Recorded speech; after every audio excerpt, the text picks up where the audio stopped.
Good morning. How's it going, guys? Thank you for joining me. Today is November 14th, 2017, and we have a lot to talk about today. The last 24 hours it's been crazy. Here we go.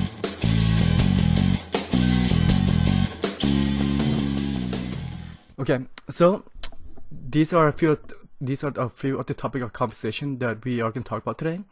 Number one is the Bellator GrandPrix to determine the next heavyweight champion. Next, and of course, we're gonna have a new signing for Bellator as well in Jack Swagger or Jack Hager. He is a former WWE champion, and we're gonna talk about the signing for Invicta in Mickenzie Dern. And let's see what else is in the news today. Oh yeah, the return of Quinton Rampage Jackson. Okay, guys. I should have talked about this before, but I have not. So I'm going to take the time to talk about it now.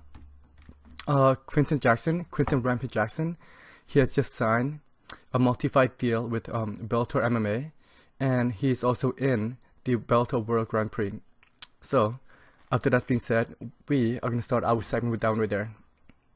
Okay, so early 2018, Bellator, they're going to have their Grand Prix to determine and to crown the next Bellator Heavyweight Champion. And as right now, guys, these are the 8 participants. If you guys have seen my previous video, I thought that there was only 7, but there was 8. I thought that they were waiting for, well, the reality is that I thought that they were waiting for Jack Swagger, which is, or Jake Hager. Oh my goodness, is it Jake or Jack? I think it's Jake. Let's have a quick look. Jake Hager, but we will talk about that later. So let's get back to the topic conversation. Is the 8 participant that is participating in the Bellator Grand Prix. We have Frank Mir, Mohamed Lawal, Chael Sonnen, Matt Mitrione, Roy Nelson, Fedor Emelianenko, Rampage Jackson, and Ryan Bader. Okay, guys. I was reading about this. I was asking myself, how was this tournament how is it going to work? Because at first glance, with 8 participants, I was under the assumption that, well, once every 4 months, because you go from 8 to 4 and to 2, and the final 2 will eventually fight for the title. That's what I thought. But however, when I was on the MMA Junkie website, and this was supported by, well, it doesn't have a name. It just said reported by MMA Junkie staff, which is from yesterday. They said that, and you guys, I'm just going to read this to you. It said, tournament fight will take place throughout 2018 with 1 tournament fight per night at 7 events. 1 tournament fight per night at 7 events. That's not what I expected. Like I said, I thought that it's going to be once every 4 months, 8 to 4, 4 to 2, 2, and 2 eventually the champion. So that would be interesting. I would keep my eyes on this. But let's get back to the 8 participant. Okay, guys, we have Fedor. He's a Pride legend. If you guys have watched Pride, if you guys have not watched Pride, go to YouTube, Google it, and just Google Fedor and Pride.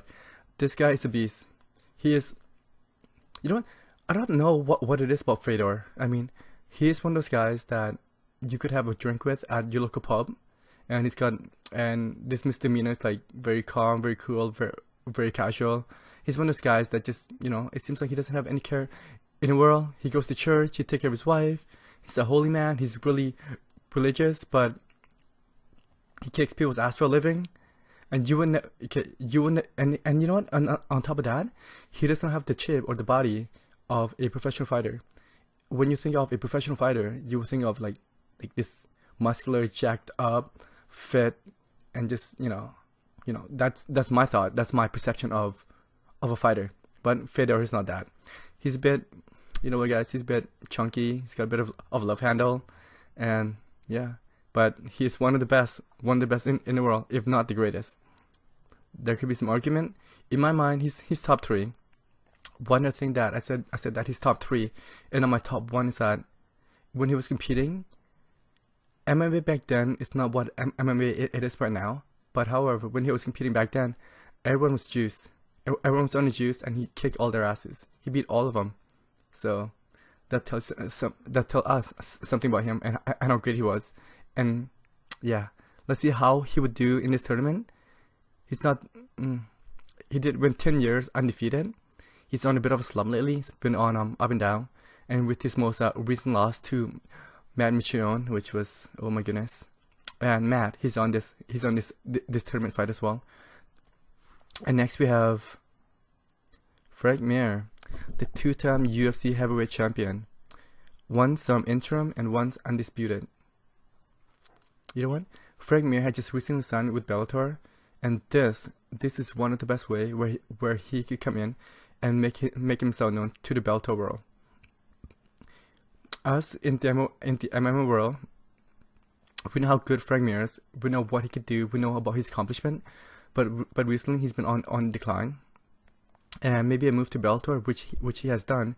This could have been the best possible move for him. It's just the fact that, you guys, it is what it is. It is what it is. Bellator, especially in this roster, in this format, in this tournament, these guys are considerably, to me, these guys are the legends of MMA. So they're on their the tail end of their career. Perfect example: Rampage Jackson, Fedor, Chael Sonnen, and Frank Mir. That is what? That's 4 out of 8 participants. I believe that Roy Nelson, Ryan Bader, King Mo, and even Matt Mitrione, they are near their peak, but they have not started their descent. And you know, Frank Mir, he's good. He's very good, especially when it comes to his jiu-jitsu. He is one of the best jiu-jitsu practitioner in the world, and I believe that there's no one, and I honestly believe this, that there's no one in Bellator that could compete with him at that level, with the exception of maybe Roy Nelson, because they have a bit of a history. But yeah, that's about it. Roy is gonna be a distant second, but besides that, I don't see anyone. Okay, next we have Matt Mitrione. I don't know what to say, man.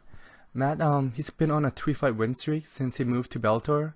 His most recent win was against Fedor, which was ridiculous.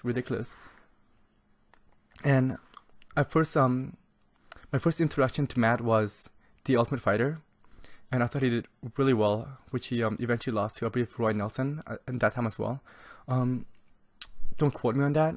I don't believe that he won, but that was the first time that I met him as a person, and yeah, I would really like to see how he would do in this format.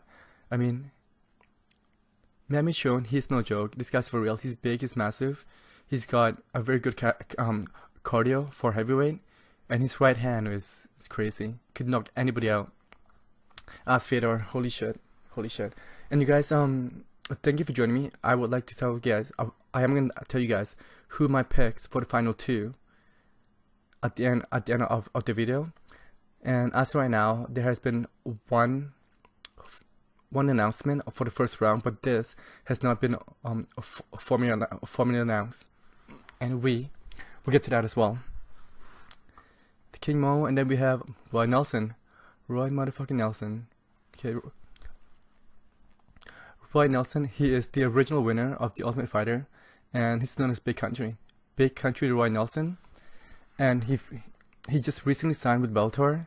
His first fight was against Javier Rivas. Okay, well, he won his first fight, and Roy Nelson, he's been on an up and down slowly lately. He would win one, lose one, and this is another big opportunity for him.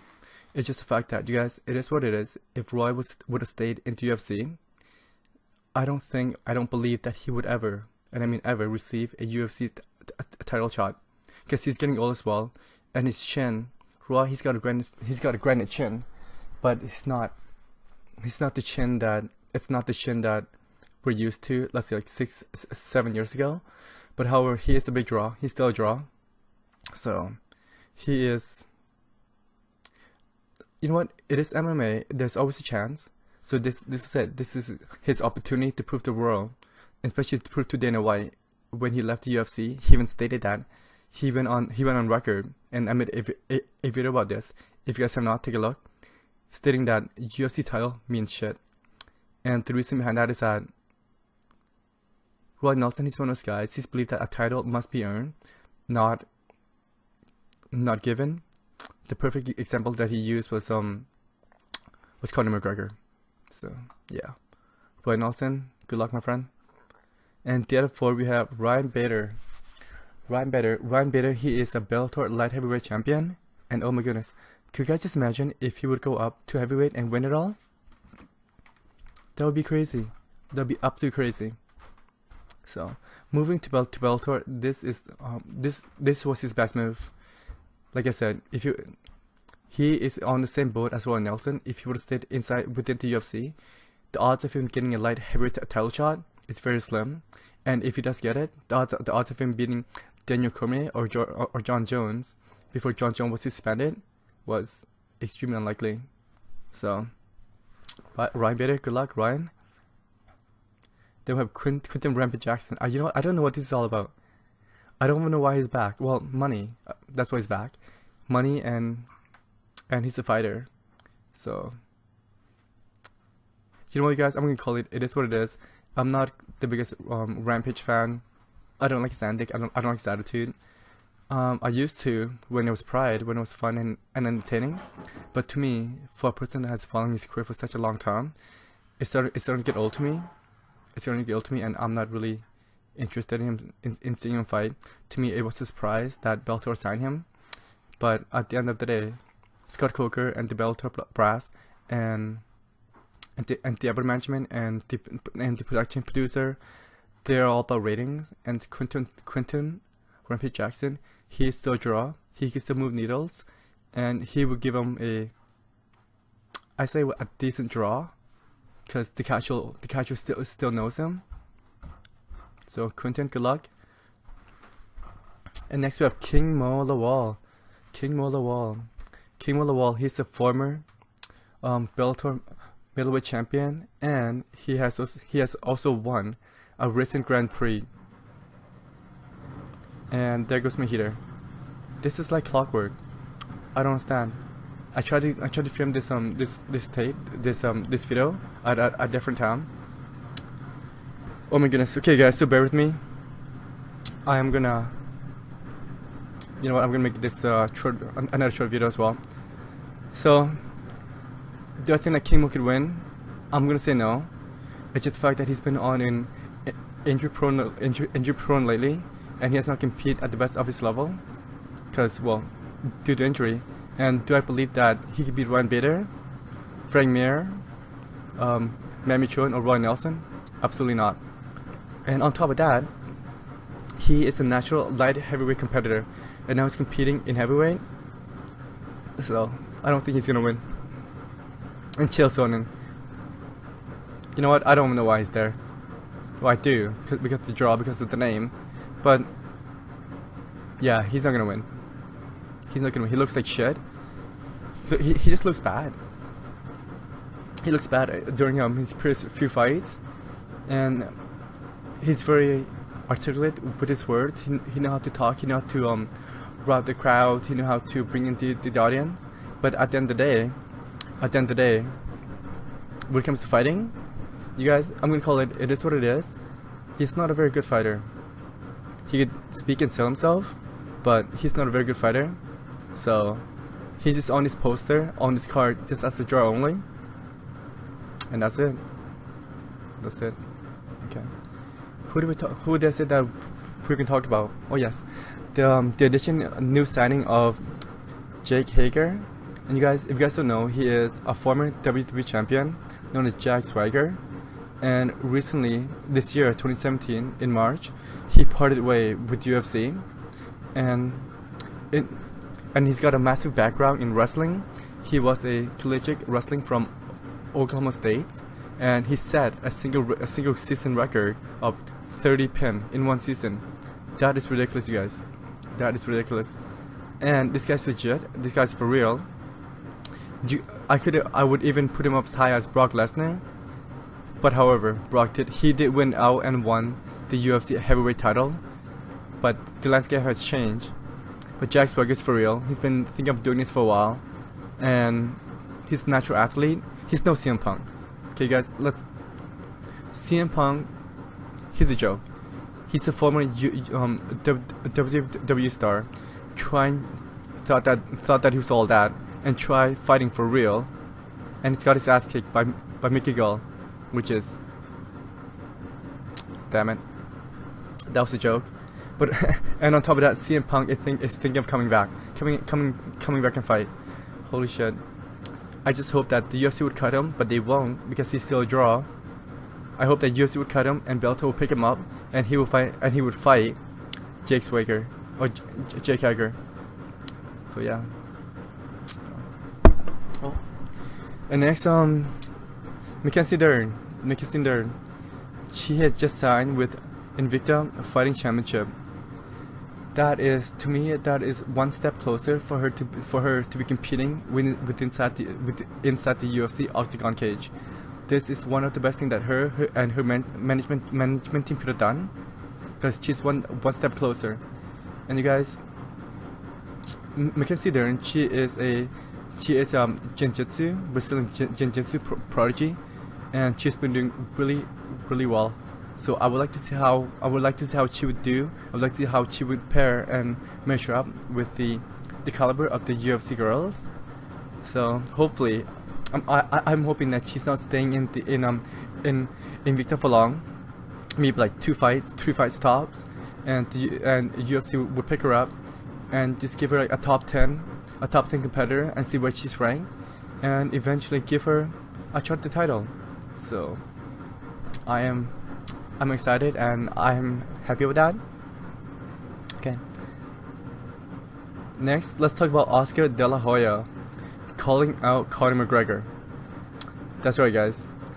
If you guys haven't heard, Oscar De La Hoya, who's on the Dash Radio, and he stated that he has been secretly training for a match versus Conor McGregor, and he even going as far as saying that he could finish Conor McGregor within 2 rounds. I saw this yesterday. I'm not sure when that segment, that radio. I'm not sure when that happened. But what are the odds of Conor coming back and fight in boxing?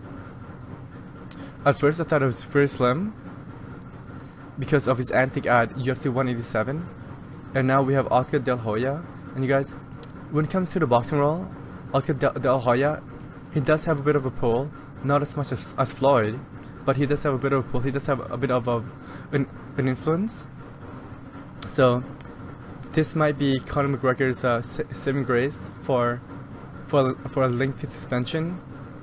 So stay tuned to find out. Okay. Okay. So the first round matchup, Frank Mir has recently announced on his podcast, but nothing has been finalized. But Frank Mir has announced on his podcast saying that the first round matchup for him, it's going to be him versus Fedor. It's me, him versus Fedor in April. Yes, please. You know what?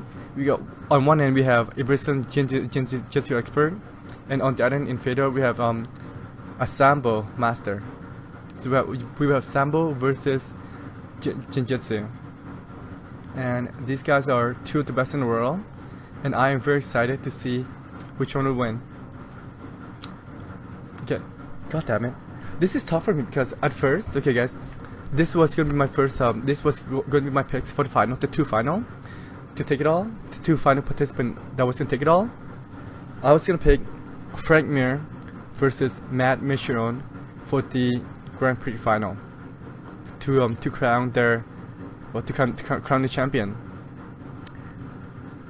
So yeah, so Frank is gonna fight Fedor in the first round in April. That is gonna be a very tough fight. And after stating that I want to see Frank versus Matt for the final, I cannot pick against him. Sorry, Fedor, you are a good man, you're good shit, but I just can't get back my word. Okay, guys. Thank you for listening. So that is a quick chat this morning. And you guys, if you guys have not, please comment, rate, and subscribe, and tell me what you think in the comment section below. I would love to hear from you guys. Take care, and I will see you tomorrow. Peace.